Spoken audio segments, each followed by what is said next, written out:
Okay, hi everybody and welcome to today's webinar, Data-Driven Storytelling Best Practices. Your storyteller for today is John Ryan, that's myself, and I'm the Director of Product Marketing here at Yellowfin. And for those of you who don't know Yellowfin, we make one of the industry's most innovative BI platforms. In fact, the BI survey by Bark, which is the world's largest customer survey, has rated Yellowfin as the most innovative BI platform for the last 3 consecutive years. We're also in Gart's Magic Quadrant. We have over 1 million active end users. And when it comes to storytelling with data, Yellowfin was the very first BI product to introduce storytelling features into our platform. So storytelling with data is today's topic. And I'll start with a quote from our CEO, Glenn Raby, who says that data analysis isn't really about data and charts.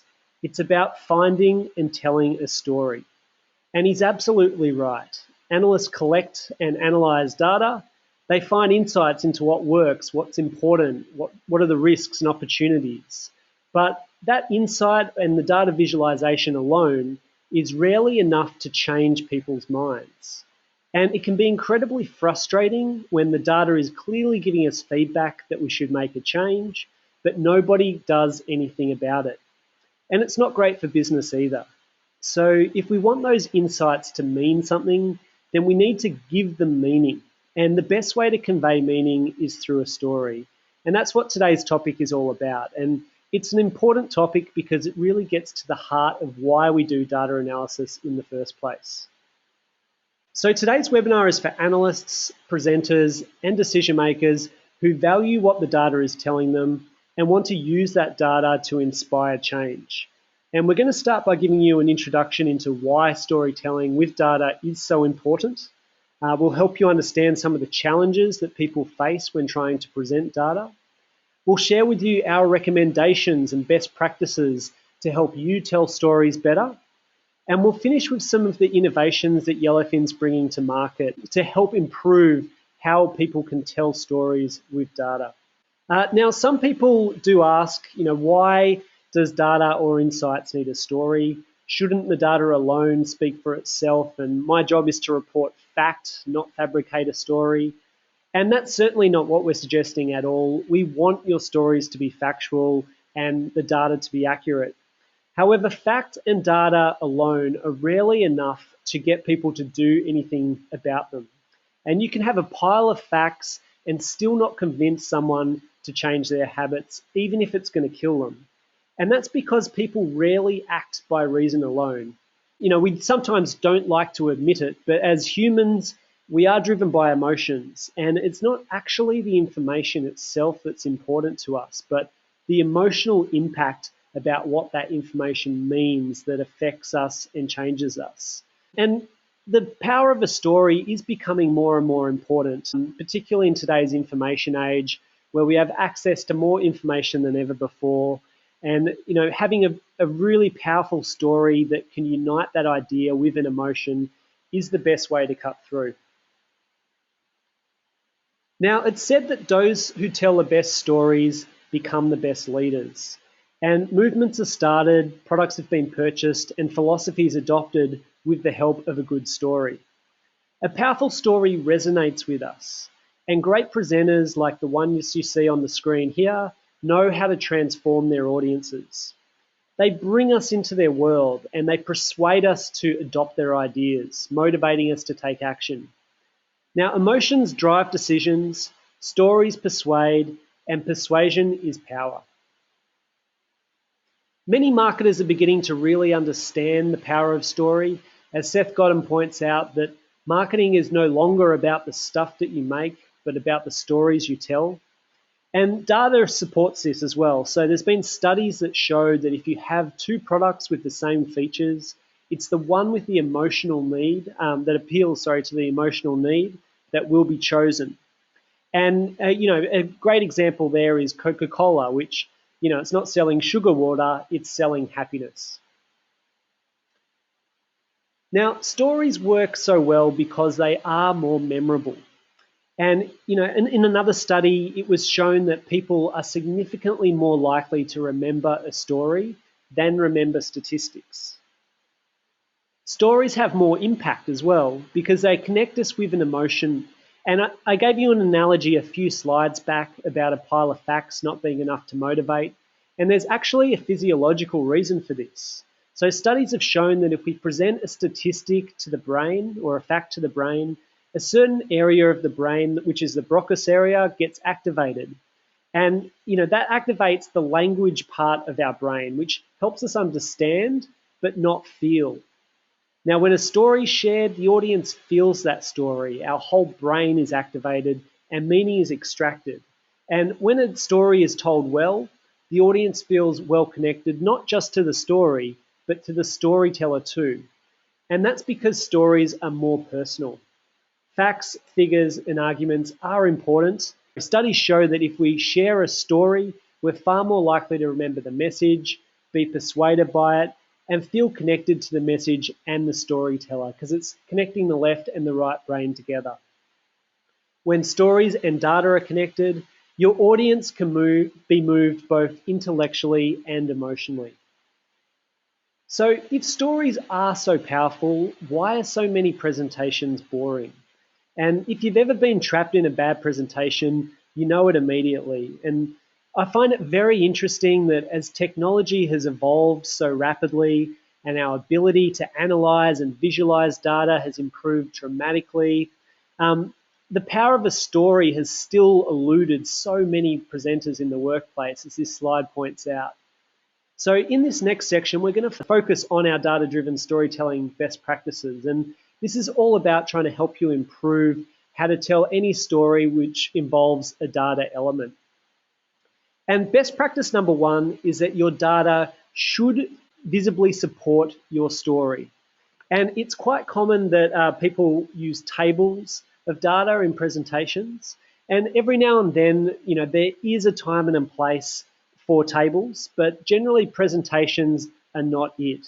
And when you use tables with lots of data in a presentation, you're forcing your audience's attention away from your story. Concentration is now spent working out what these numbers mean rather than listening to what you have to say. They're not listening to you any longer. So tables with lots of data actually distract from your story. So instead, it's much, much better to visualize the data in a way that's going to instantly communicate that insight. And the chart that you see here on the screen, it's actually using the exact same data as we had on that table just before, but we can instantly see that domestic sales are growing and international sales are, significantly lower and have stalled in comparison. So the chart just shows us these trends and we get it straight away. And this enables the storyteller to focus on why this trend exists, what it means, how they can make improvements. And again, it's not actually the numbers themselves that are important, but the meaning of those numbers. So use a visualization that tells the story of your data. Now, you do have different options to visualize your data, and it's important that you choose the right chart type that will most accurately convey meaning. And you may have seen the pie chart example before, but it is a great example because it really demonstrates how some visualizations are much better than others. So pie charts don't work nearly as well as a bar chart because to extract meaning from this pie chart, you need to be able to compare the angles and areas of the slices, and you're going to need to work out what the colors mean and what they're associated to in comparison. And our visual perception does not accurately support this task. So if someone was to ask you how big is this red slice, you probably wouldn't be able to know very accurately. But if I use a bar chart instead, and again, these two charts are using the exact same data, then we can not only understand what the bar chart and the data is telling us immediately, but we can measure the difference more accurately as well. So if we look at, say, sales for Europe, we can see that it's just under 20%, so probably 19%, as you can see, whereas it's very hard to pick that from the pie chart. So the main point of this slide here is use the right chart type that it's going to most accurately depict the story of your data that you're trying to tell. Now, Yellowfin has over 50 different chart options for you to display your data. And if you use auto charts when dragging your data onto our chart builder, then Yellowfin will automatically select the best practice chart type depending on the data that you have selected. Now, best practice data visualization is an entire topic unto itself, and we will be running another webinar later this year purely focused on that topic. And we have also done webinars dedicated to that topic in the past, which you can find on YouTube on our Yellowfin channel, if you want to take a look at that now. But the key takeaway here is to visualize your data in a way that's going to clearly communicate the insight that's part of your story. So best practice number 2 is to know your purpose. Why do you want to tell this story with your data? And it's so important to know why you're presenting and what the key takeaways will be, as those key takeaways will form the foundation of your story. So John F. Kennedy, one of the great speakers of all time, once said, "The only reason to give a speech is to change the world." And what we recommend is that once you find your insights, start at the end. What is the outcome that you hope to achieve? Because that ending and your desired outcome is actually the most important part. When you know what you're trying to achieve with your audience, and maybe it's convincing that your organization should expand into Asia or cut back on costs or take advantage of the opportunity of some type of market opportunity, you're able to do a lot more with your presentation there. So it's all about knowing what the moral of your story is going to be. And that's because in order to move people, you need to take them on a journey in order to get them there. So you might understand what the data means, and you might understand what the implications are, but not everybody knows what you know. And so you're going to need to take them on a journey to get them to the same conclusion that you're at today. So you'll need to plan how you're going to move them from point A to point B. And what we recommend is that you definitely be upfront with the destination, so that future state, let them know exactly where you're trying to take them, and then take them through what's involved in order to go through that transformational journey. So make sure you include the key challenges that you'll need to overcome, the risks involved where they might experience resistance. And most importantly, you've got to make sure that the reward of this possible future is definitely worthwhile, because if you don't, they're not going to want to go on that journey with you. Now, every great story needs a hero, and every hero needs a challenge that they must overcome. And as a presenter, you want your audiences to believe your message.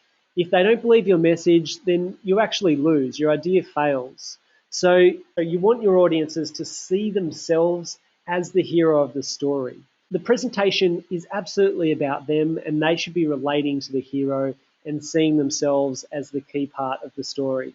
And just to be clear, the hero is not you. It's not about setting yourself up to tell the audience how great you are. You're telling them this story because it's the audience that are the ones that are going to be doing the heavy lifting for you to achieve their goals through the presentation. So you're the voice that's going to help guide them and help them overcome their obstacles. In other words, you're Yoda or Mr. Miyagi-san. So angle the presentation to be all about them. It's about their challenges and how you can help them achieve their goals. Best practice number 4 is that you should focus your story with meaningful content. So this means filtering out anything that's irrelevant to your story. There is no point showing data or a chart if it is irrelevant to your story. And unfortunately, it's not uncommon that people include everything, including the kitchen sink, just to prove that they've done their homework and try to look smart.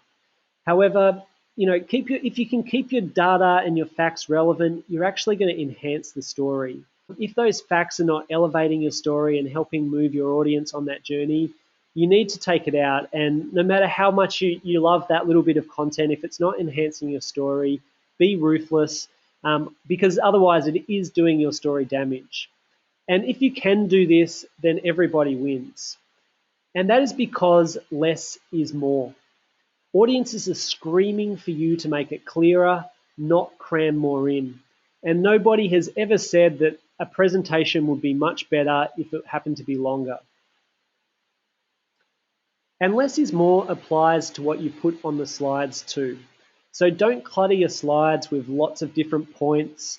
and lots of bullets and lots of words with small fonts or complex diagrams. If you do, again, your audience is going to start straining to read those words and stop listening to what you have to say. So use less words, use simple graphics, and keep your slides to one idea per slide. Okay, so you have your data, you know your purpose, you have the arc of the story with meaningful content. Best practice number 5 is all about connecting with your audience.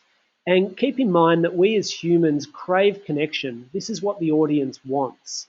And you're charging your audience, with helping you carry your ideas to fruition. So it can help to picture them as the heroes of your story. So in order to connect with them, you really need to know who your audience is. And if you know your audience, it's much easier to tap into their beliefs and into their emotions, which is what it's all about. And there's a great quote here that sums it up perfectly. And I think most people are probably guilty of this, but designing a presentation without the specific audience in mind is like writing a love letter and addressing it to who it may concern. And if you're presenting particularly to large audiences, you want to do some type of research so that you know what different types of people are in the audience, where they've come from, and why they're here to hear you.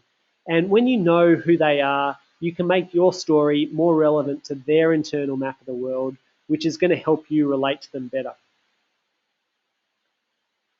Now, the true art of storytelling is about painting a picture that the audience can see themselves in. And language is a very powerful drug, and it can be used to tap into emotion. So think about how you can intensify your story with vivid language.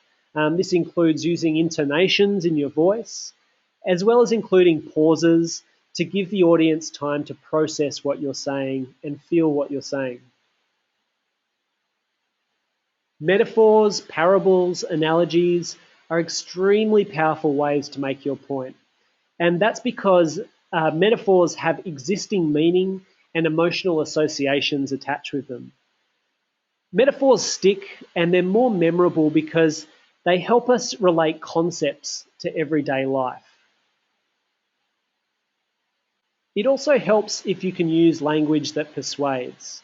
And the most persuasive words in the English language happen to be you, free, because, and instantly. And these words resonate with people because it's about them, it's about the people. And it's really focusing on what's in it for them. So try to keep your language focused about your audience and what's in it specifically for them. Okay, so we've covered how a great story is one of the most powerful ways to influence your audience, but there is more than one medium for telling a story with data. And choosing that right medium for delivery is best practice number 6. So presentations are the best way to engage with a live audience, either in person or via a webinar like we're doing now. And we're going to talk more about the presentation medium in just a few minutes. However, if you don't get a chance to present in person, which happens certainly all the time, you can still harness the power of storytelling with data by using infographics. And infographics are becoming increasingly popular, and with good reason, which is they work. So infographics are visual, they're easy on the eye, they're quick and intuitive to understand, and they really do prove that a picture is worth 1,000 words. And best of all, they're highly shareable. As this infographic says, everyone would rather read an infographic than text. So Yellowfin does make it easy for you to make your own infographics, where you can combine images with reports such as these big number charts or line charts or any type of chart combination whatsoever. And it really helps your story be more visually appealing and consumable. So we're starting to see more and more of our customers, and particularly our embedded customers, choose to start using these more infographic styles when building reports for their customers to consume. Okay, finally, best practice number 7 is that there is always room to improve. In order to improve, you need to practice, and great storytellers practice their stories over and over and over.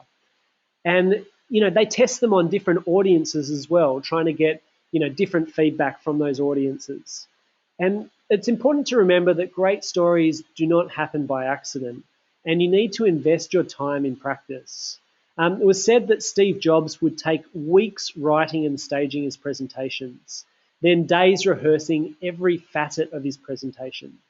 And as a result, he makes it look effortless. So practice, practice, practice, and make sure you keep testing to see if you can find new ways to improve. And if you can test and improve your stories enough, then those stories will give your smart ideas an advantage in a very competitive world. If you can improve how you tell stories with data, then you can improve your results as well as the results of your audience, assuming the data is true. That concludes our data-driven storytelling best practices. So here's just a quick recap of what we've covered so far. And hopefully you can use each of these takeaways to improve your stories. So in the final part of this presentation, we are going to examine the role that technology plays in your ability to tell stories with data. And just to be clear, technology will not improve how you tell a story, but it can make the storytelling with data process a little bit easier for you. So let's start at the beginning and share with you what typically happens when somebody is asked to present data and facts in a presentation. And I expect that this story should sound a little bit familiar to most people on the call. And it's a scenario where one of our clients needs to make a presentation to the board. And the hero of the story is George, and George wants to use statistics to show what's working to make himself and his team look good, as well as present what isn't working so he can make changes.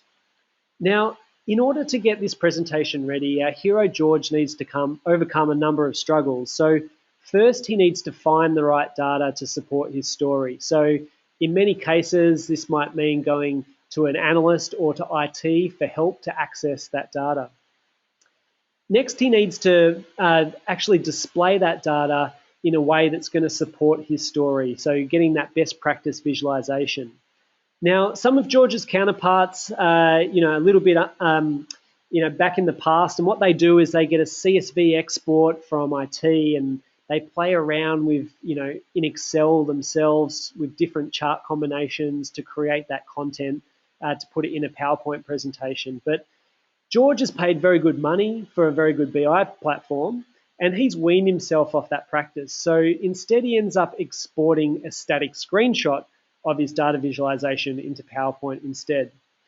Now, once the visualization is in PowerPoint, George gets ready to present it.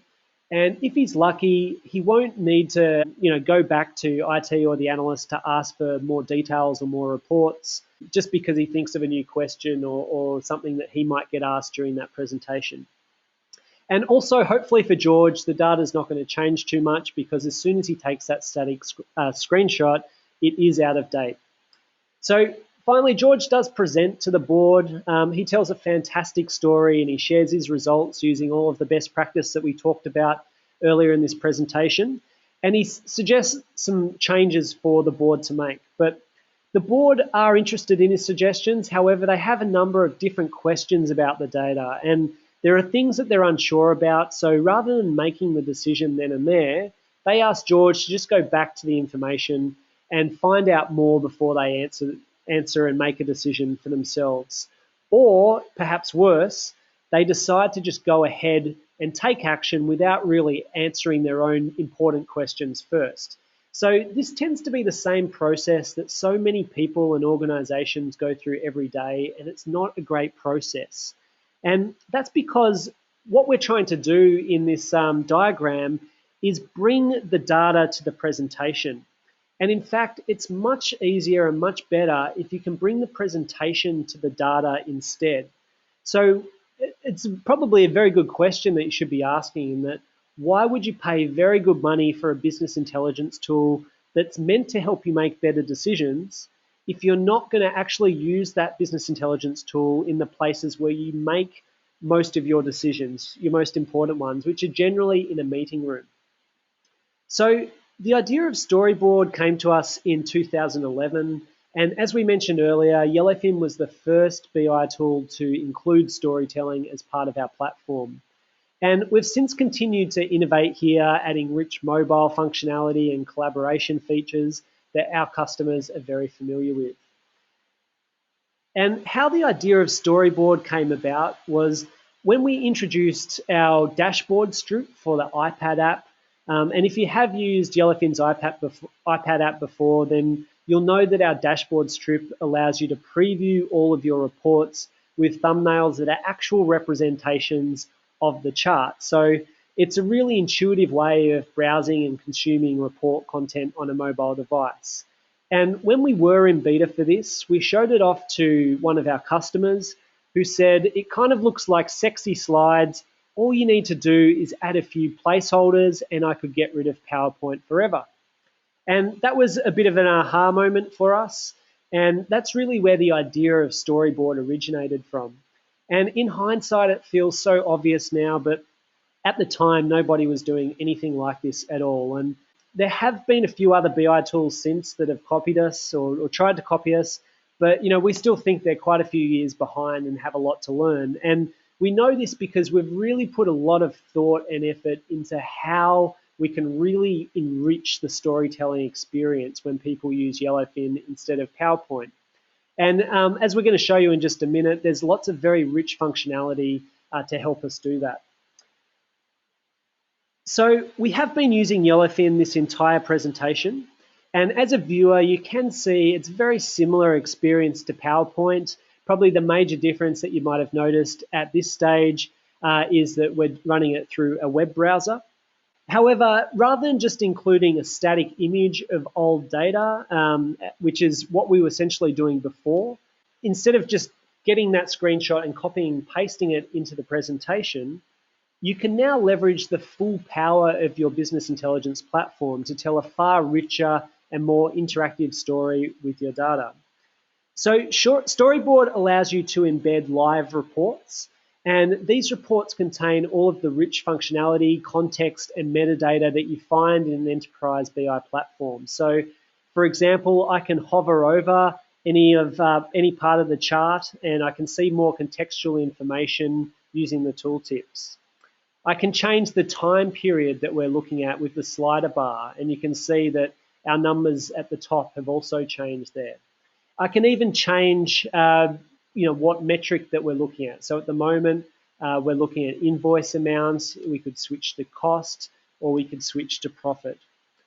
So depending on what the audience is interested in, we can very easily adapt what the data presentation we have to fit what they need to know. Now, we've mentioned before that stories are powerful because they convey meaning, and BI tools such as Yellowfin do give you the ability to make annotations on data. It's quite a common thing for BI tools to do. And now with Storyboard, these annotations and these rich contextual information that live in your database can pass through into your presentation. So we've got annotations now turned on, and we can actually see that over this period here, a new system was introduced, which had an impact on some of the results. So again, this is information that lives within the database that can be very useful and explain certain facts. So you can take that with you. Now, when you are presenting data in meetings, it is quite common that people will have questions about your data. And unless you've thrown the entire kitchen sink into your presentation, which is something specifically that we said not to do, there is a chance that you might not have prepared for this, but the decision might depend on that answer. And if you can't answer that question, not only won't you get the decision, but you'll come across looking like you don't know the answer. That will actually be one of the key takeaways of the meeting. So with Storyboard, you get the ability to answer these questions on the spot. So we can answer them and then move the conversation back to the story that we're trying to tell.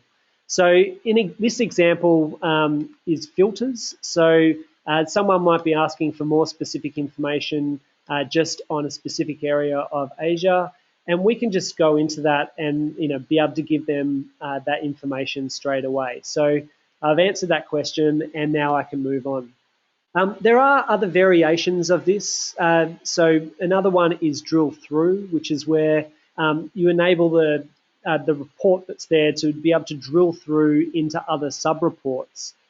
So if I was to drill through into, say, Europe, I can get to more granular level detail. And this is great if because it gives you the flexibility to prepare your presentation at the high level and focus on the story, but still have the flexibility to answer those low-level detailed questions if required.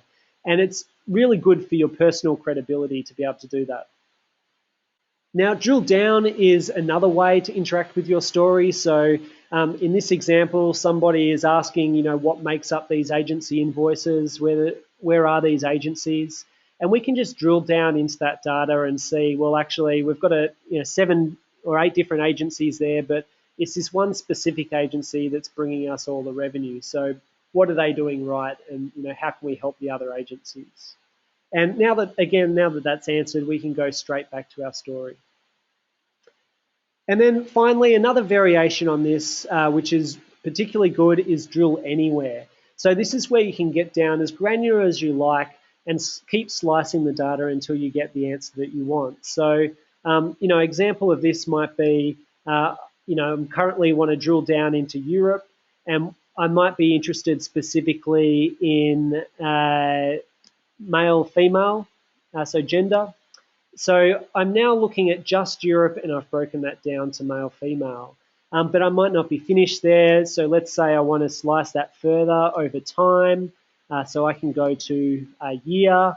And we can continue to slice and dice that even further. Maybe we want to look at booking method.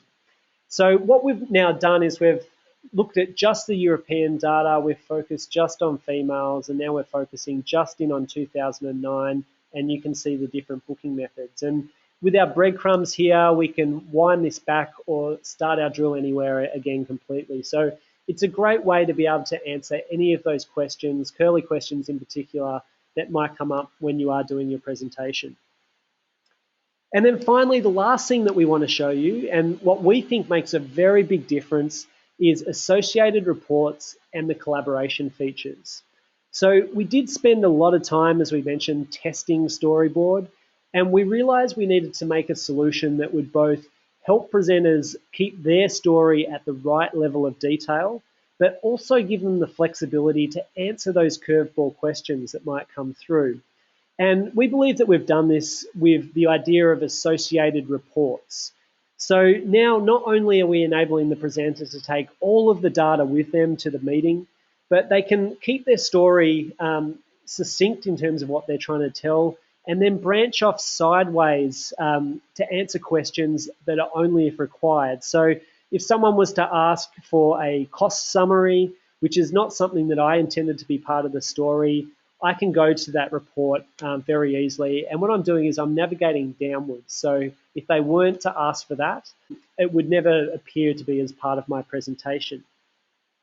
So collaboration features were the other big advancement, and Yellowfin is very well known for our rich collaboration functionality. And when writing an important presentation, it tends to be a very collaborative process where you might get many people involved. So you might have the data guys, you might have some graphic designers even, you might have multiple people working on the presentation. In some cases, some presentations require multiple speakers. And in the past, the fact that presentations tend to be PowerPoint, it's all desktop based, that's a really big inhibitor. But because Storyboard is all done from a centralized location and it's all browser based, it means that you can get multiple people getting involved with your story and not have to deal with those multiple versions. And it's a great way to collaborate and also get feedback from your audience as well. So just as an example here, so I've got a few bits of comments on this particular slide. So Glenn's giving me some constructive feedback. Dan's asking for some additional reports on demographics and marketing. And Ivan has actually responded to Dan. So Dan wants more reports, and Ivan has gone and added these reports to the storyboard. So now as a presenter, I not only have a better idea of what the audience wants to see, but somebody else has actually done the work for me. And if I then wanted to go, so Dan wanted to know more about the demographic spread, as well as the marketing analysis. So I can go and weave that into my story to improve my story. And then finally, we've added some other features in here, including bookmarking. So this might be a particular, highlighting a slide for someone to mark that it's important, or making a note that we want to focus the discussion in on here. And we've also got the ability to subscribe to comments. So, if someone like Dan was to make a note that they wanted to see something, and Ivan has subscribed to that, he can get that straight away and go work on it. So some really cool, rich functionality that we think helps your ability to present data as a story. So ultimately, Storyboard is all about helping you tell better stories with your data. People buy business intelligence tools because they hope it's going to help them make better decisions. And with Storyboard, you can take all of the facts and all of the goodies of your BI platform with you to the meetings, where you can actually make the most, where you will actually make the most of your decisions. So the audience are going to benefit. They're going to get more confidence in your story. They're going to know that the data is up to date. It's not old. In addition, you can even snapshot the data, so you can look back at how a decision was made. So it's really helps a company to have more confidence and therefore act on decisions faster. And Storyboard is particularly good if you do have those recurring meetings where you sit down and look over the numbers every month or every week. So with Storyboard, that's going to save you a lot of time preparing the presentation and preparing the data. So you just need to you can copy or use that same report and the data will be updated. And that allows the presenter to focus more on the actual storytelling of what that data means, rather than the process of preparing everything in the first place. And it's the telling of what the story and what the data really means that is the most important part. So that brings us to the end of today's presentation. So our story's ended, yours is now beginning, and we certainly hope that you've found this enlightening and useful. Now, if you would like to learn more about storytelling with data, then we've listed 10 really good books that we recommend. And some of these focus more on content, some focus more on delivery, and others focus more on data visualization, best practices. But to tell a great story with data, you really want to be good at all three of those. So that brings us to the end of today's presentation. I'd like to thank you all very much for your time. We definitely appreciate it. We've got such a fantastic customer base who keep coming back to our webinars, and we really want to make sure that we're giving you content that adds value to what you do. So if you do have any feedback for us, we'd really appreciate it. So at this point, we do have time for questions. So if there is anything that you would like to ask, you just need to add that into the question panel now. So just before I do that, once again, thank you very much for your time. And yeah, we really appreciate your support.